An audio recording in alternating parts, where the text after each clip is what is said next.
Hello, everybody, and welcome to iReadit, bringing you your daily dose of the internet for Monday, November 13th, 2017. I am Michael Schwan.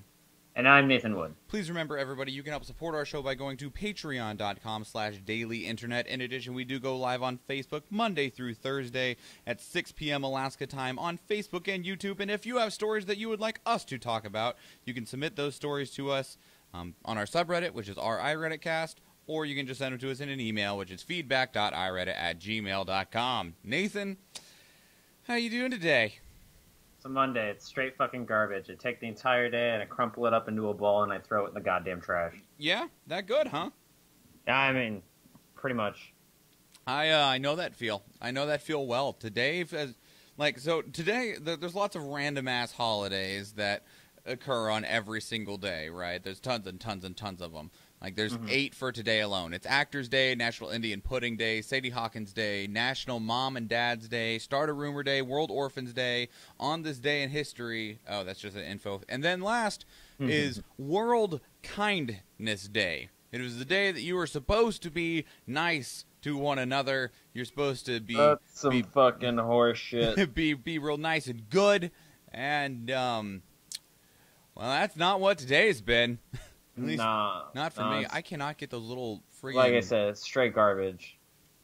I'm trying to get the little Skype, hang-up buttons to go away, but they're just not today. So, yeah, those are probably just going to end up staying there because I can't get them to leave. Oh, well, I'm over it. And I'm over today because today started with me walking into work and immediately getting a nasty gram from one of my big bosses. That was directed at my boss about something that I didn't do that needed to be done on Thursday. We didn't work on Friday, so it was literally something I needed to do on Thursday that I have only ever done once before while I've been in my new position. So, yeah, that sucked. Oh, I can imagine. Sounds like it sucked. Yeah, I was like, well, I did it right the first time. Sorry that your shit ass, because really, there was a reminder system in Outlook. It's awful. Yeah, it's better than working on Windows 95. Ew. Yeah, I had to do that at Bosco's when I was working there. Well, I mean, today what I got to do beyond getting yelled at is do nothing but sit there and peel off little serrated pieces, not serrated, perforated pieces of paper, fold them in half, and put them in small pieces of plastic for about 5 hours today. Oh, that's fun. Yeah, it was terrible. My brain was just drooling out of my ears. Sorry, Kira's messaging me about being too spicy on the memes. Well, I mean, he can get over it. It can't be too spicy. I guess so. I mean, the worst case scenario is they're so spicy that you die, and then, I mean... Oh, man, that would be such a positive. Goal achieved, right? Yeah, exactly. How was your weekend? It was all right. I got to babysit the kiddo, which was, the highlight. And we appreciate you significantly. Yeah, I mean, other than that, it was pretty boring.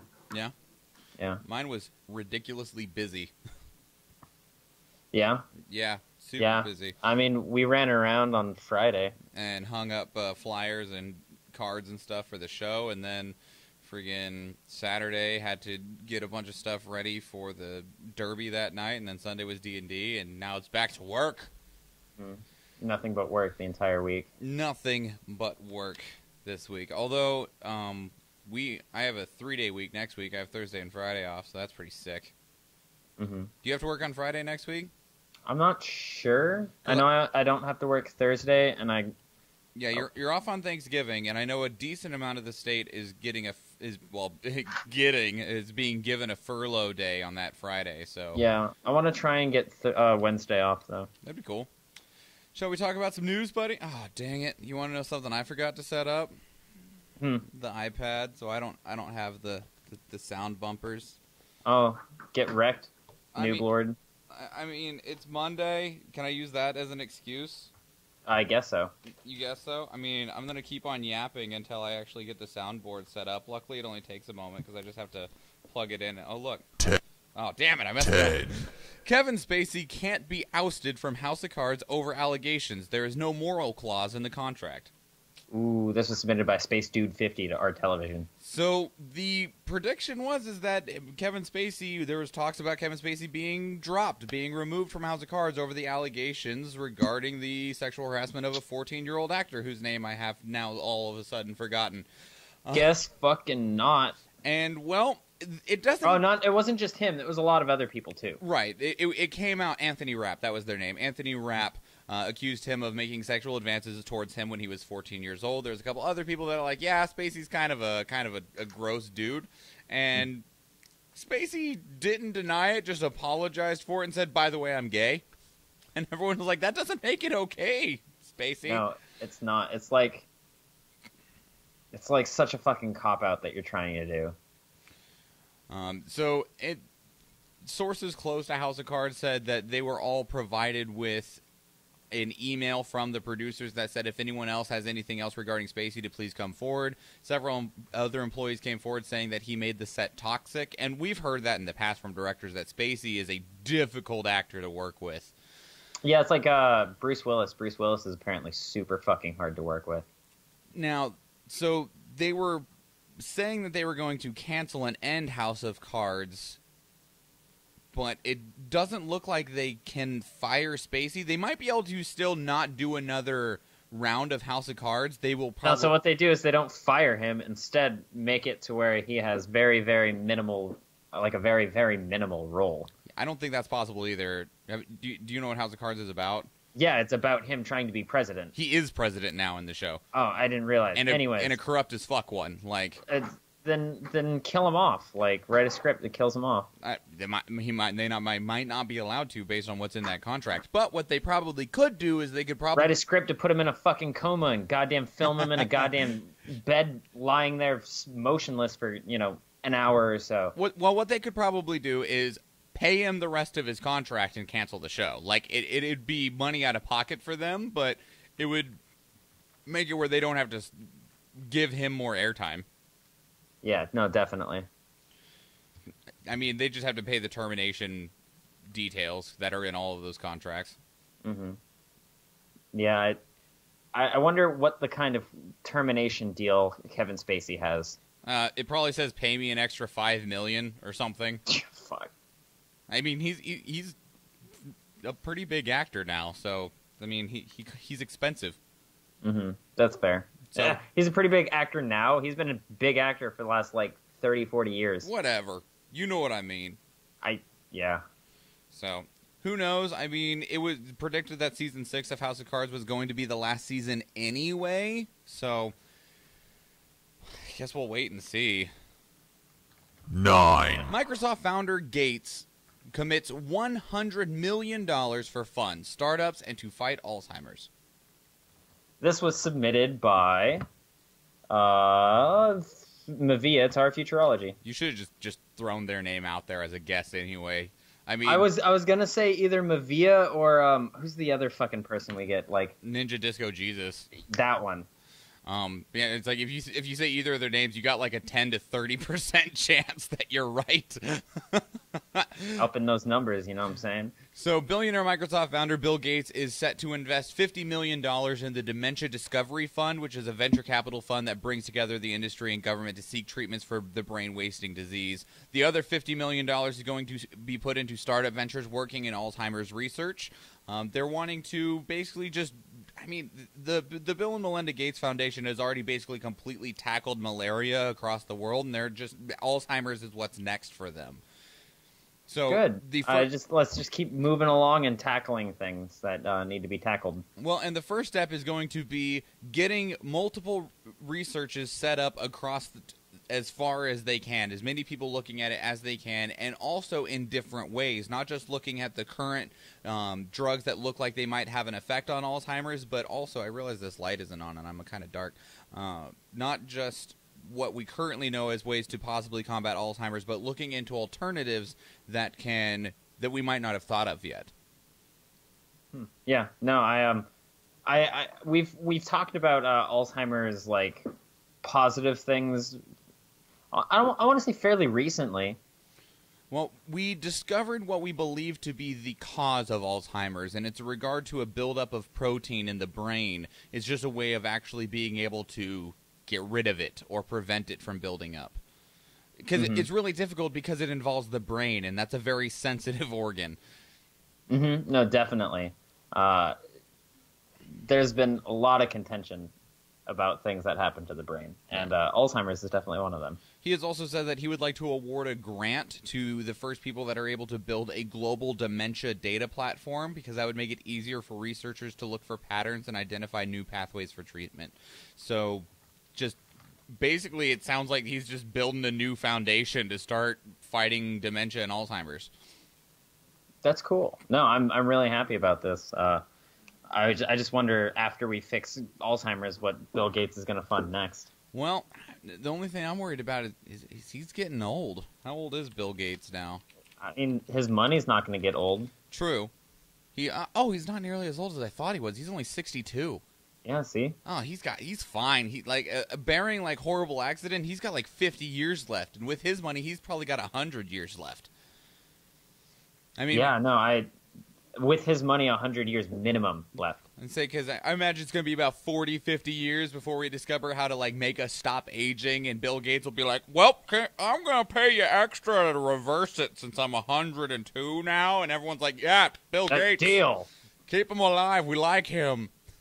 Alzheimer's is a problem right now. It affects approximately 50 million people today worldwide. By 2050, so in the next 33 years, it is expected to affect right around 130 million. So it is a growing problem, especially as the population continues to rise. So the sooner we can address it, the better. That's cool. Let's address these things a lot. We need more money being filtered in for science and shit, right? Yeah, science. And Bill Gates is helping. Let's see other millionaires and billionaires and even politicians help. Andrew in the chat room says they'll swap him out into a new body. I approve. I'm cool with that. I'm pretty okay with that too. I mean, if he's cool with it, he can just be a Futurama head. I just need him and his awesomeness to be around. Yeah, no, definitely. That I am actually kind of excited to see Futurama-like heads. We'll feed them little fish, or not fish, little like fish food things. What was the name of that movie that's coming out soon that it has Matt Damon in it, where they get shrunken down to little people? It's supposed to be a Christmas feel-good film. Oh, yeah. Oh, I forgot the name of that movie. That movie looked kind of fun. All right, so it looked like a little bit funny, but it looks like one of those movies that tries too hard to be funny and then ends up being not very funny, but it comes off as being a drama. It is called Downsizing, where That's the one. You take the money you have and you get shrank down to the size of like a Lego.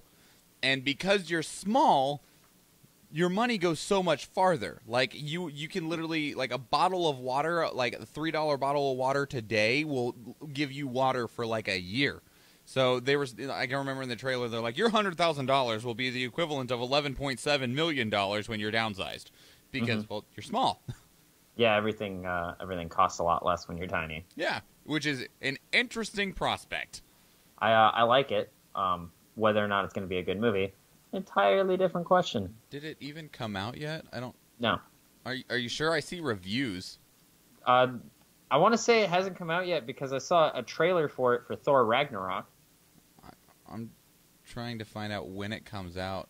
December 22nd. Yeah, it's still got some. Yeah, time. So I mean, there's going to be early reviews for movies. Yeah, that's just a lot earlier than I expected.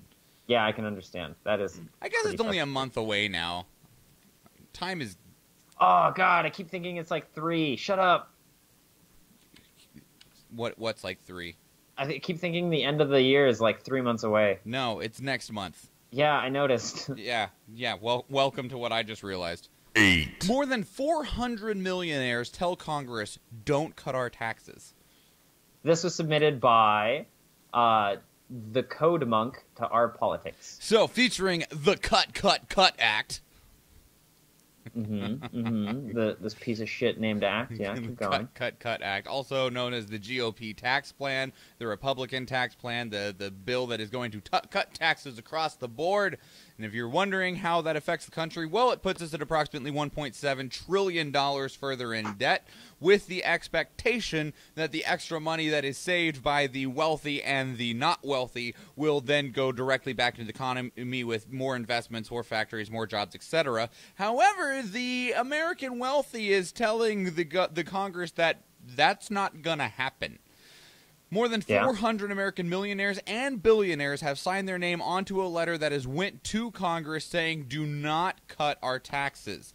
Because you are under the expectation that if you save me $1 million on my taxes, I am going to immediately turn that around and put it back into the economy with new investments or new startups. And I'm going to tell you right now, I'm not going to do that. Yeah, that...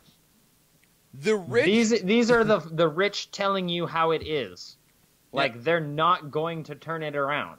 They're straight up telling you, I already make so much money that if you give me more money, I'm not going to spend it on anything because I'm already spending as much as I feel comfortable spending out of the billions of dollars that I have. Man, I kind of want to give Trump the Carly J. Triggered Idiot Award. Oh no! So I have this backdrop now. It's a divider that my sister got for me on Craigslist. I have this nice spot right here that I just need to hang. I need to make that into a plaque. We got paid today, so I should go see how much a plaque costs and just get that made and hang it right here. Yeah, I like it. Carly J. Triggered Idiot Award. Thanks, Carly J. We appreciate you for your award. I know you'll even never though hear you're this. never gonna listen to us. I kind of want to like tweet at her on Twitter. Once I get the plaque made, we will tweet them out. Be like, thanks to Carly J for putting us on her list. Now we have the Carly J, Triggered Idiot Award. Weep, weep, weep, weep, weep, weep, weep, weep, weep. Oh wait, I even have this. Yeah. Woo, woo, woo. In any case, I'm the bumper now. So in any case, the wealthy are straight up saying, don't cut our taxes because you're not going to do anyone any good. We're not going to pump it back into the economy. We don't need to. We're already pumping the money into the economy where we want to. What do you think this is going to do besides just put the government further in debt? Yeah. It's interesting when the people who would benefit it from the most are like, why? Not to mention most of them are like, we already know all the loopholes and the ways to get out of the gross taxes we don't want to pay anyway, so... I mean, if the Paradise Papers has anything to say about it, I'm pretty sure every fucking millionaire knows how to goddamn do it. Every person of wealth is like, I'm being told that in order to stay wealthy, I need to do this, this, and this. So I'm going to do that. Yeah. Okay, cool. Okay, thanks, bye. 7. France could introduce a law to rule that anyone aged under 13 is automatically considered unable to consent to sex. This is submitted by Mad as a Hatter to Our World News. This is actually in response to a case that just happened in France where a 28-year-old man was acquitted after prosecutors deemed that his sexual relationship with an 11-year-old was considered consensual. What? Yeah. Wow, France has some fucked up rules. Well, and basically with the rules as they currently are right now, it wasn't that... What it was is that he did get charged with sexual abuse of a minor. But that does, in France, not have nearly as severe of a punishment as rape or statutory rape does. With all the evidence presented... he was not able to be charged with rape because there is not an actual minimum age in France that has actually been laid out. Huh. Just because they didn't think they would need one because they're like, well, we should be able to get anyone on this, yeah? Apparently not. And then they're like, fine, we'll put in a rule that says you're a terrible person. Good. I'm glad that they're finally implementing this, even though I didn't know they hadn't implemented it in the first place. Well, and the reason being is that because after the 2 days of trials, the elements that constitute rape, which are coercion, threat, violence, and surprise, were not established. Because he was a super friendly dude that managed to get her to willingly follow him to his house and willingly, giving you those air quotes, participate in these activities with him. So he never threatened her, forced her, caused her any harm, anything like that. So they couldn't get him on those charges. even though that's really should just be considered harm in the first place. Right, exactly. Well, and they did get sexual abuse of a minor, but again, as I said, that's not nearly as bad as what he should have faced, and so France now is like, all right, we're going to make this a rule that if they're looking at possibly either getting it at 13 or 15, whichever one they can manage to get past. Nice. So I'm glad that this is being implemented, and other places around the world need to implement this as well, because pedophilia is fucked up. I don't care if you are a pedophilia advocate, you are fucked up. Because France, it's illegal to have sex with someone if they are under the age of 15, but they can't get you for rape unless they can prove that it was non-consensual. And then they're like, you know what, let's just fix that to where you're just a terrible person. We're going to throw you in jail for a real long time. Yeah. So. Good on you, France.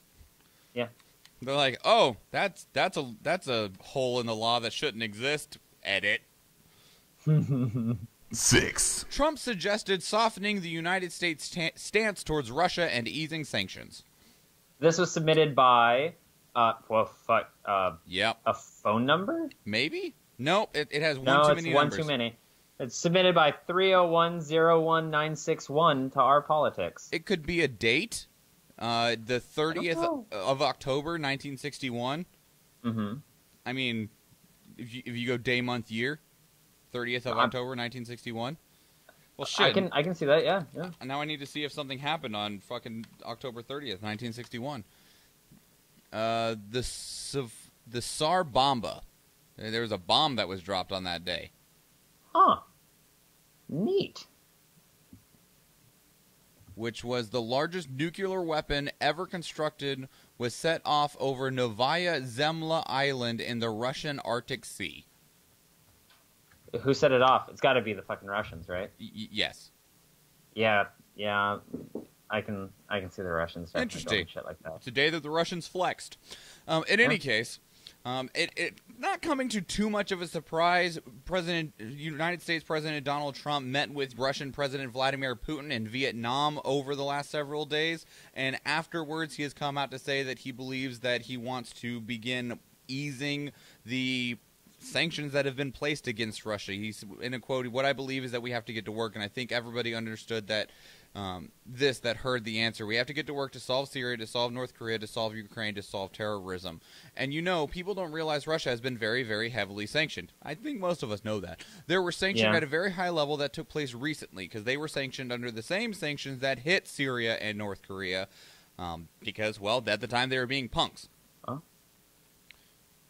Oh, no, I'm not. I'm sorry. I'm sorry. Not you Syria. like cut out and sped up for a second. Not Syria, Iran. Are you on Wi-Fi all of a sudden, Nathan? Do you need to go punch one of your roommates? No, I'm on regular. Oh, okay. Just wanted to make sure.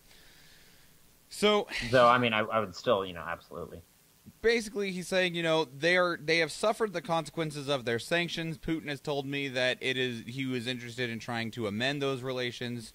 He has reinforced the statement that he did not meddle with the American election, and that Trump would like to start easing the sanctions on Russia. So I disagree with him trying to ease the sanctions on Russia. Why? Because I still feel like they haven't actually been implemented. Well, there's been one said that it was implemented. Those ones already went. One, right? Yeah, and they were pretty severe ones, and those were the ones that went against. And to correct myself, it wasn't Syria; it was Iran, North Korea, and Russia.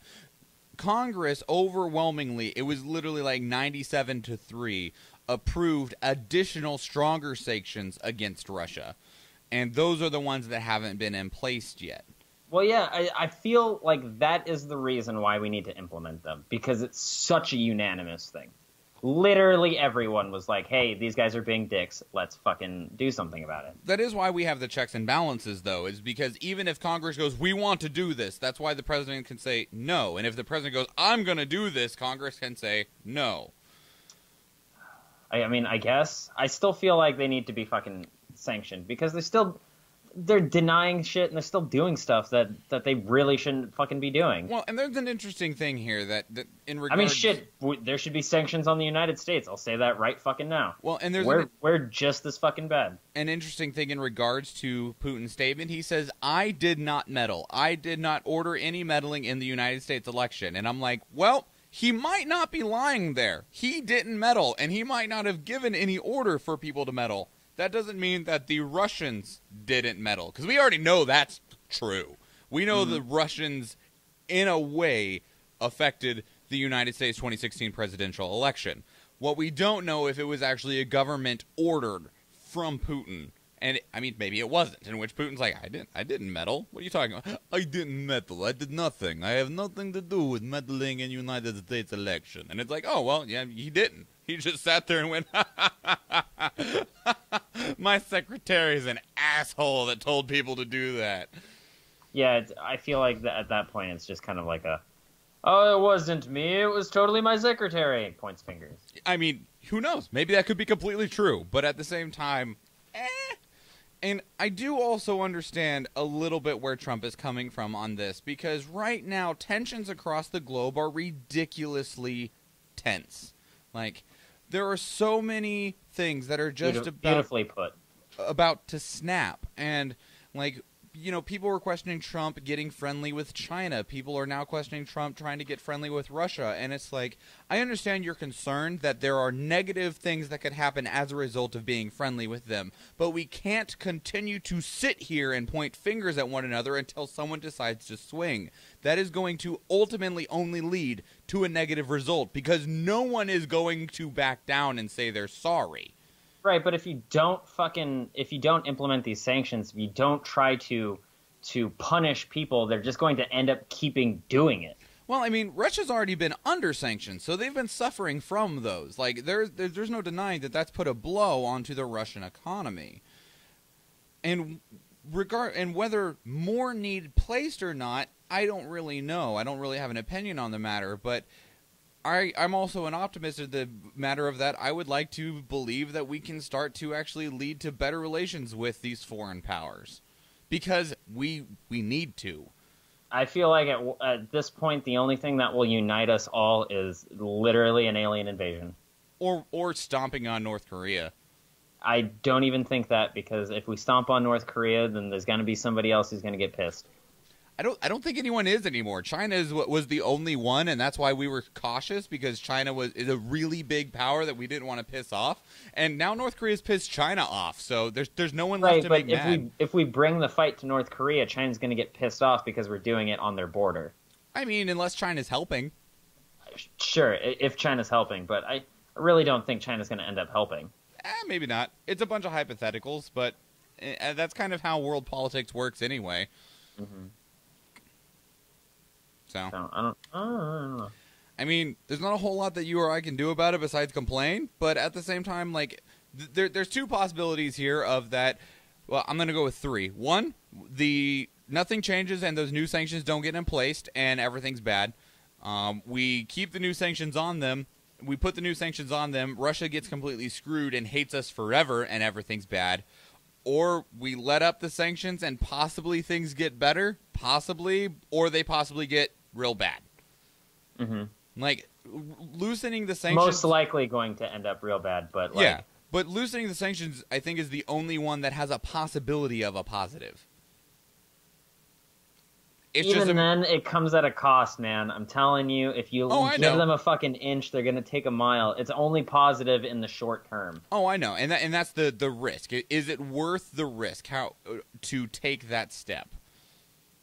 Yeah, I don't think it is. I mean, and the sanctions were really in regards to the meddling with the election, and we have now really put the burden of that meddling on the companies that allowed it to happen.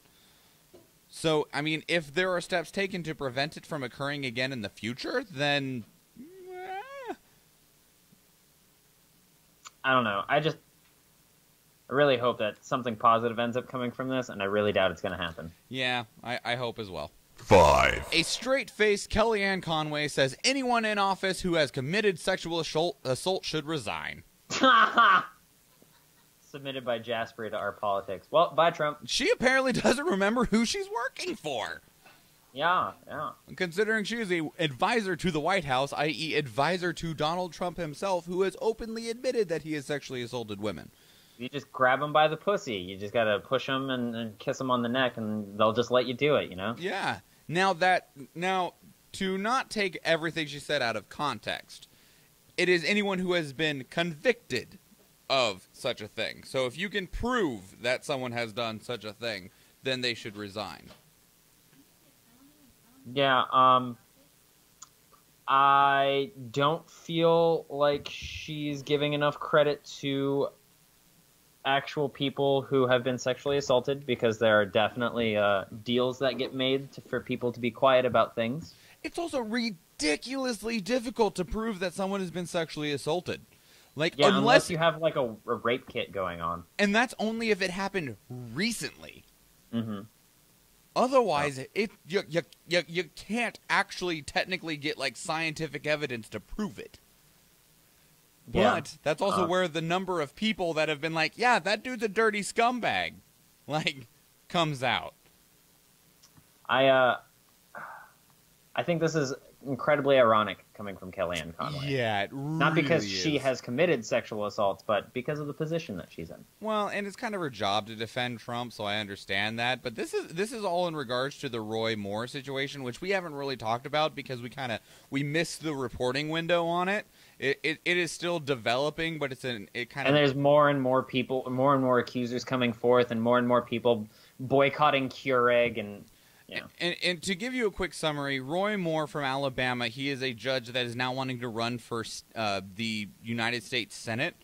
And he has had several people come out that say that he has sexually assaulted them over the last 40 years, the largest of which was 38 years ago, and it was he was 28 or 32 or one of those, and the girl that he attempted to get to sleep with him pseudo-forcefully was 14. Now, we're not going to talk much beyond that. As I said, we really missed the reporting window on that, and it's a lot to go over right now, and it's old news at this point. If someone wants us to talk about it, then just let us know. I can give you a more in-depth recap, but it's not really what the internet cared about today, and that's really what we go off of. But if you want to submit it, I will happily talk about it in the listener section when that exists, considering it only exists when people submit stuff. So that's entirely up to you. Kellyanne Conway makes us laugh. Moving forward. Absolutely. 4. Republican tax plan includes major break for golf course owners. This is submitted by Matt as a hatter to our politics. Oh, great. So golf courses get a significant tax break under what is known as conservation easements. And what that is that you get a break on your taxes. You can write off a proportion of your income in return for a promise that you do not build on the land. So, keeping the land pretty means that they'll give you a tax break on it. Now, the Obama administration tried to disperse the idea of conservation easements for golf courses. Because, of course, they're not going to build anything on it. That's how they make their money, is by having big open fields that people get to hit balls on. It doesn't make sense to give them a tax break because they technically built the golf course there. Yeah, that I disagree with this tax break. It's actually existed for a while. I didn't know it existed. It's something that you learn about, and you're just like, wow, that's stupid. That should just not happen. Now, the you know what we should do, or you know what they should do to get back at them for this tax break? Every single golf course should put up wind turbines and other things. Well, like that. the only reason the internet cares about this is because, and I'm full well able to tell you and admit this, that the internet, especially Reddit, is rather left-leaning. And no. Yeah, they are. And what about the Donald? Or our incels? I believe I said the majority of the internet. Our incels is banned. What about our MAGA? I don't know. In any case, so the reason that people are excited about this is because Trump does he still technically own it? I think he had to technically get rid of it as part of becoming president. Anyway. Get rid of it. It's probably under fucking Donald Trump Jr.'s name. Who knows? Either way, he has a golf course. He goes there all the time, like every other weekend, and that's why people thought it was like a big deal. It looks kind of bad. Chadwick says it's really, really hard to make money as a golf course.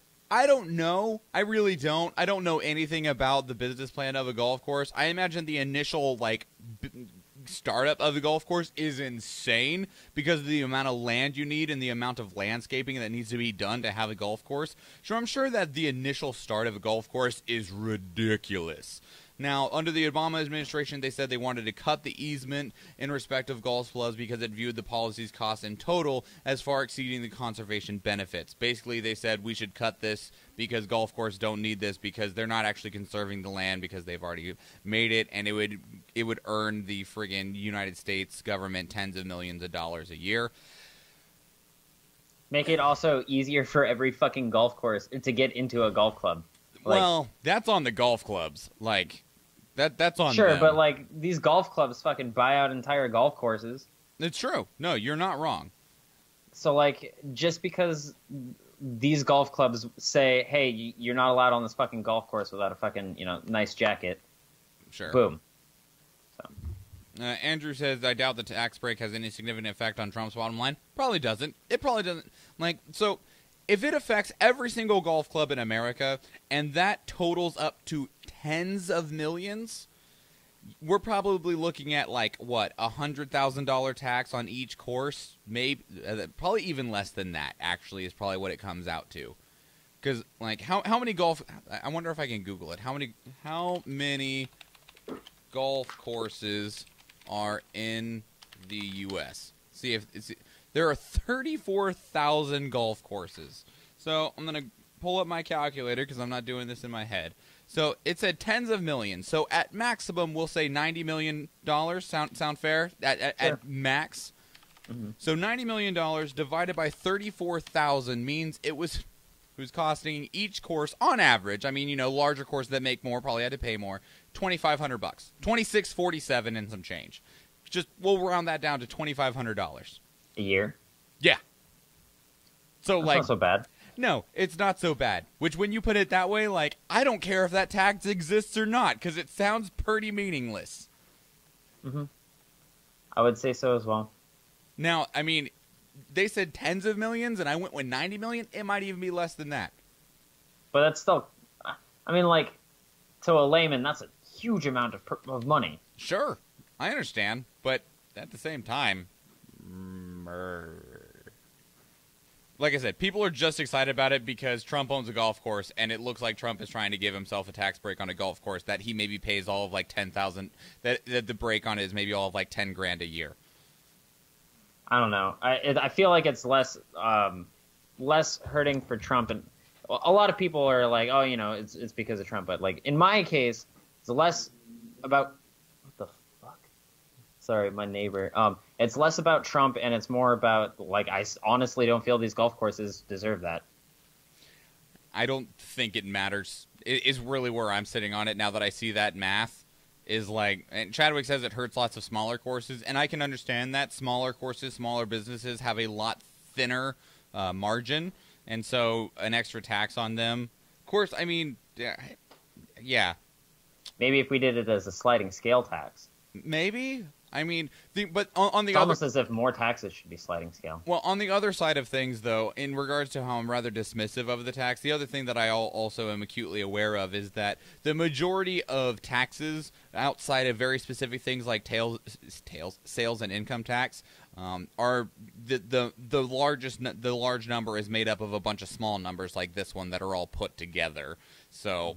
I mean, you can't just cut $10 million here, $15 million there, $20 million there. It ends up adding up to a lot. But in terms of actually the important parts of the GOP tax plan, I do not feel like this is the one that we should be looking that hard at. Yeah. And then Andrew in the chat says, I bet Trump knew about this as much as Nathan Scott would. I bet Trump knows more about, like, Twitter than he knows about any of his financial savings, because I bet you a fucking accountant goes through and saves some assloads of money. Probably. I bet he knows almost nothing about his funds. Moderate alcohol consumption improves foreign language skills.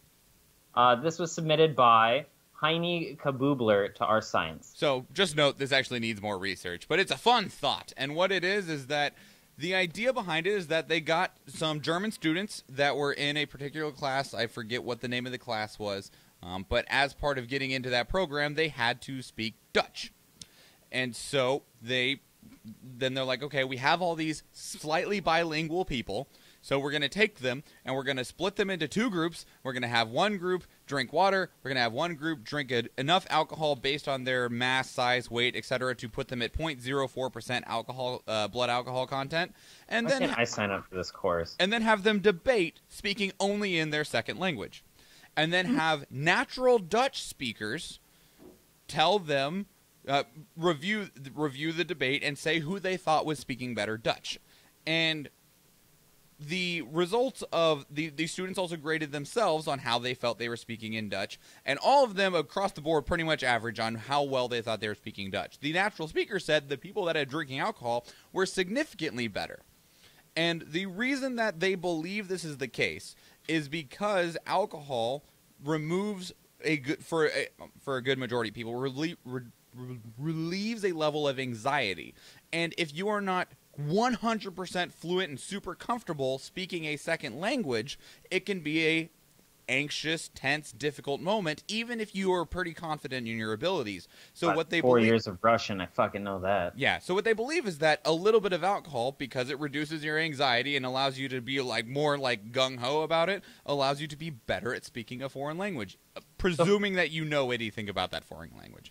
Funny story about this. I had several friends in high school who, in my Russian class, would get significantly better at Russian after smoking an assload of weed. Interesting. And I feel like it's the same thing. It's because they were less anxious when it came to trying to form sentences. On top of that, it's also scientifically proven that if you drink a little bit of alcohol before playing pool, you end up being better at playing pool because it helps steady your shot in addition to ease your mind. Makes sense. So not only pool, but it also does it for darts and for bowling, and that's why I absolutely love bowling, because it gives me an excuse to sit there and drink and throw a ball down a goddamn alley. 2. Ferry McFerryface to be the name of the new Sydney ferry after public vote. This is submitted by Vin Finn to R Not the Onion. Aren't people wonderful? That's pretty fucking great. Ferry McFerryface is now officially the name of the last ferry in a new fleet of inner harbor vessels. The name was voted on by hundreds of Sydney-siders in a competition which allowed the public to be part of maritime history. So we had Bodie McBoatface, Ferry McFerryface. What else are we going to get with this fucking name scheme? I absolutely love this name scheme. I want more things to have this name scheme. If we can get a new Honda that's just like Kari McCarface. No, there's more. There was an express train in Sweden that was named Trainee McTrainface. That's beautiful. Back to Sydney, a team for racehorses named one of their horses Horsey McHorseface. Yep, I remember that one. Or also known as Aria. So, yeah. People are great. I absolutely love that naming convention. Blank McBlankface is just perfect for naming convention. Just great. 1. Muslim activists hack ISIS mailing list hours after terrorists claimed it was unhackable.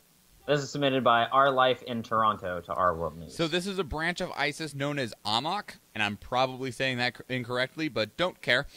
In which case they claimed that they had a messaging list that was unhackable, in which a group of Muslim hackers immediately hacked it within a couple of hours and released the entire email list for the subscribers to that service. Yo, real talk, anytime you say something is unhackable, that is issuing just a challenge. Yep.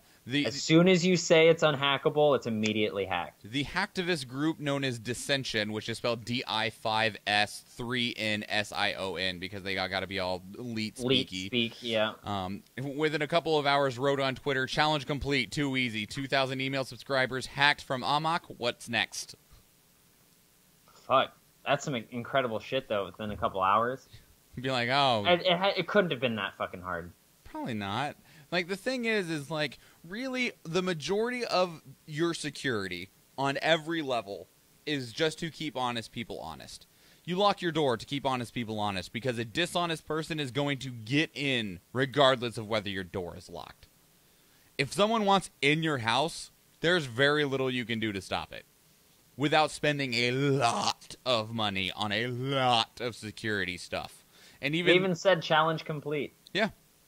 So, I mean, and then if you invite someone to break into your home, Dude, even if you just like set up an assload of security measures and you announce to the fucking neighborhood, my house is impenetrable, somebody's going to try and break into your house. I saw a post on Reddit that was a joke, I think is what it was. And it was like, I recently started working for a security firm, and I found a lot of success going door to door. And he said that he would, I forget the entire contents of the joke, but he basically said that people are real excited to buy security when, if they're not home, and you leave a brochure on their table. Oh. Be like, that's amazing. You're not home? Break in, leave the brochure on the table. That table, sounds like leave. It would be really fun, but really bad. It's really illegal. Yeah. But funny. But quite funny. Yeah. Oh, hey, Nathan. I'm Mr. Meeseeks! Look at me! What did you care about in the last 72 hours, sir? It's that second one that you have there on yours. Oh, you wanted that one? Okay. Yeah. I'll move that up to yours. Okay, so Battlefront 2 is hopefully going to be it's like a dead game when it comes to pre-orders.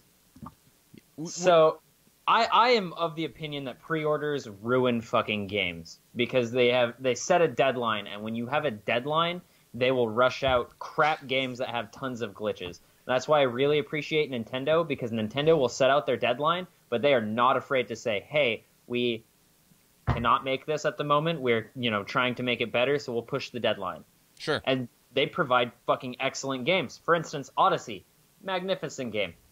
EA is known for being the fucking worst. They literally got the worst company in the world, in the United States, one of those, 2 years in a row. Yeah. Electronic Arts is awful. They also have a horrible history of buying companies and immediately shutting them down. They have a new award, and that award is the most downvoted comment in Reddit history. With 570,000 downvotes. Mm-hmm. And it's been gilded at least 56 times. Okay. So the original post was by MBM Maverick, and he's been gilded 6 times, but the post was, "Seriously, I have to pay $80 to have Vader locked?" So his post is, "This is a joke. I'll be contacting EA support for a refund. I can't even playing fucking Darth Vader. Disgusting. This age of microtransactions has gone way too far. Leave it to EA, though, to stretch the boundaries." And this is because when you buy Battlefront 2, people expected, like when you bought Battlefront 1, to have certain heroes unlocked immediately, right? Yeah. In Battlefront 1, which is not, the Battlefront 1, because there's 2 fucking Battlefront 1s and 2 Battlefront 2s. Yeah. The one previous to this one, you got Leia, Luke, and Han for good, and then you had Vader, Palpatine, and I think it was Boba Fett. That were locked. But you just got them unlocked, and they were fantastic. They were so much fun. I had an assload of fun playing Leia, but I love support-based characters, and Leia's definitely a support character. Sure. But people had so much fun playing Vader. And as a Star Wars game, you can't have Vader locked like that. You can't have Vader locked behind a paywall, because Vader is like... It's not just a paywall, though, because, like, saying that makes it sound like, oh, you need to pay $5. No. The way that it works is that you have to buy loot boxes and a random chance in that loot box to get either the hero or credits for the hero. And friggin' GameSpot ran a test. You need to spend $230 to guarantee yourself the unlock. Which is crazy. Or play Absolutely on average insane. 50 hours straight. I absolutely hate loot boxes because they're just a repackaging of microtransactions. Well, loot boxes are okay if it does not affect gameplay. Sure. Which, like, I have no problems with microtransactions and loot boxes if it's pure for cosmetic stuff. Like, for instance, Overwatch. All skins. Overwatch does loot boxes fine because they release all the heroes right off to you. It's just skins. It's just cosmetics. Destiny 2, same thing. Just it's different ships, different little potentially mounts. They're called sparrows, and they're called shaders, stuff to change the color of your armor. That's it. So this is the post that EA posted back. The intent is to provide players with a sense of pride and accomplishment for unlocking different heroes.